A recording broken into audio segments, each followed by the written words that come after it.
our 3 classic seasons afterwards.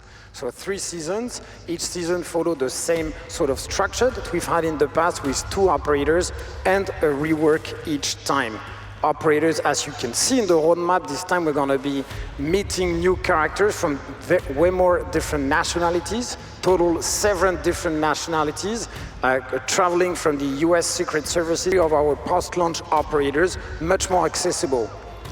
As you can see, what we're doing is like every operator that is getting a year older is actually seeing a decrease in terms of pricing in... let's start off with Year 4 Season 2 Cafe. What are we changing in Cafe? All right, so everybody got that little sneak peek and we'll roll the video right now. We're expanding the second floor now so that you can approach objectives and have a little bit more space to play with.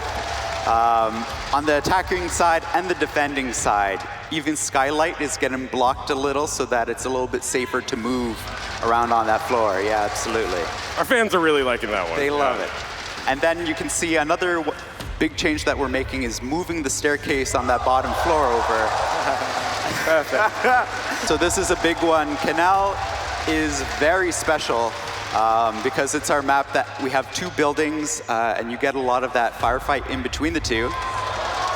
And it was always a blocker moving from one to the other. So we've added a new route up top and we've actually added a tunnel underneath as well. So you get a lot of changes coming to the red building, and you see a lot of choke points like these hallways that we're opening up. We're creating new opportunities for the attackers, for the defenders, just redefining the space a little bit more so it's not as claustrophobic. Yeah, and what I'm hearing is that it's a lot about navigation, a lot about those angles, a lot about the line in Year 4. Right, so with line, the first thing we're doing is we're getting rid of the outline. That's out, that's going away.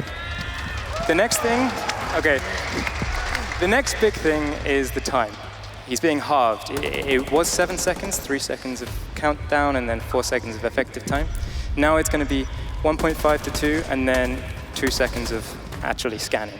These 2 changes, we're confident will take him to a place where he's still lying, but he's not an operator that's going to help you kill Glass. Another unintended behavior happened with him. He became a very, very strong pusher on site. He became a bit too good in close quarters. So what we've done is we've linked his IR scope to his movement. Now that means that you can, if you want to, go slower, push, push, push, and you can still gain that advantage of seeing through smoke and getting the yellow highlight, but it means that it's a lot more of a skill game. It's less of iconic and underused is the way we would describe this. So what we did with this one is we realized the problems with it, which is placement is frustrating, and you've got these tiny gaps between doors. You've got these tiny gaps that you can be seen through. And what we wanted to do is make it more comfortable to position and make it more like you can actually play the game. There's something happening behind the shield, but before you couldn't see it, you couldn't interact with it. And now you're going to have those small slits that you can... Here we're getting our first look at the new design. Yeah. There we go. So those small slits, they're bulletproof glass, they're mirrors, and basically that will allow Glass to no longer do this. But also those windows will allow the person behind the shield to see what's happening in front of them and make a move. Because before, maybe you weren't sure what was there. Yeah, and just to be clear, you can't shoot through those slits. Yeah. No shooting. So they're just there for visuals. Yeah. And gathering intel.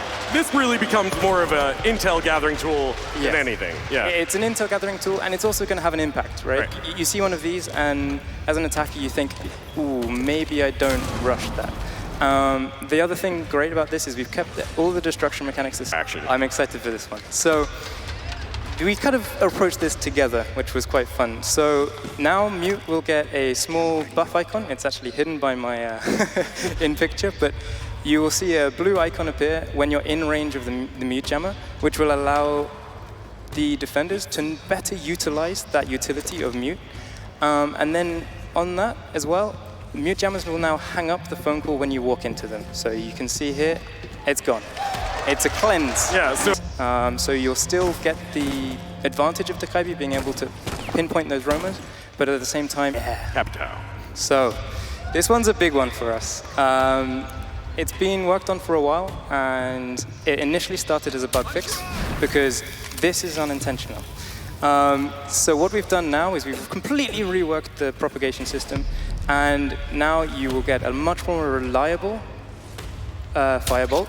It will propagate into the area it should do, but also on top of that, we've reduced the damage, so it's less of a frag grenade and it's much more of a area denial, and you can maybe push a defender off a position with it rather than using it as a frag grenade. Right, so it allows a little bit of map control to Exactly. the attacking team.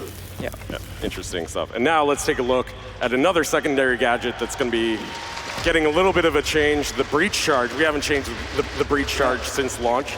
So what are we doing to this? Yet again, an iconic and underused. So this one, we've reduced the animation time, so it's going to deploy much quicker, it's going to be much safer to use. And then, on top of that, we've tweaked the damage. So the damage fall-off before was very intense, close up, and it was quite big. What we've done is on the attacker side, we can see the videos, we've taken a first pass at it, lots of maths. This is the current one, and this isn't what we want. So, instead, this is what we have now. No? Okay. There we go. So, no more flapping heads. No more flapping heads. Obviously, I want to reiterate. To get into Siege, it's a very, very complicated game, and so first contact is very important. So we're creating a playlist dedicated to players with level 1 to 50 clearance, and this is their space. Yep. Yes. So we'll be changing it and bringing it into the ranked playlist now. Yeah, obviously such a The history as well on your previous season, so you can kind of measure how you're doing. As well, if you move on to the skill tab, you can see kind of the entire population of Rainbow Six ranked and where you kind of fall in between that. And we also have the maps tab where you hit the operator tab, you'll get a split between attackers and defenders. We'll also highlight a stat, and you'll actually see the entire album of defenders that you have. We've made it a lot easier so that you can unlock now. If you check out the video, what happens when you kill a friend is you'll actually be sanctioned. So you'll get a warning for dealing damage to a friendly teammate, and then once you get sanctioned, any damage you do will be reversed onto you. Yeah, and there you can see clearly there's an indicator that, you know, this is, you're now in the reverse friendly fire danger zone, and, Yes. and then your next skill will kill yourself. In the TTS, the first prototype playable by all of the people in test server of the reverse friendly fire, which is a feature that's gonna punish players that are trying to perform a team kill. This is gonna be tremendously changing how you interact with the game and the rest of your players. Le jeu, il est important qu'il soit toujours en recherche de nouveautés. L'événement allie le parfait mélange entre la légèreté d'un événement et en même temps pour moi une phase d'exploration. Donc année 4, nous en... As well, mute jammers will now hang up the phone call when you walk into them. So you can see here, it's gone. It's a cleanse. Yeah, so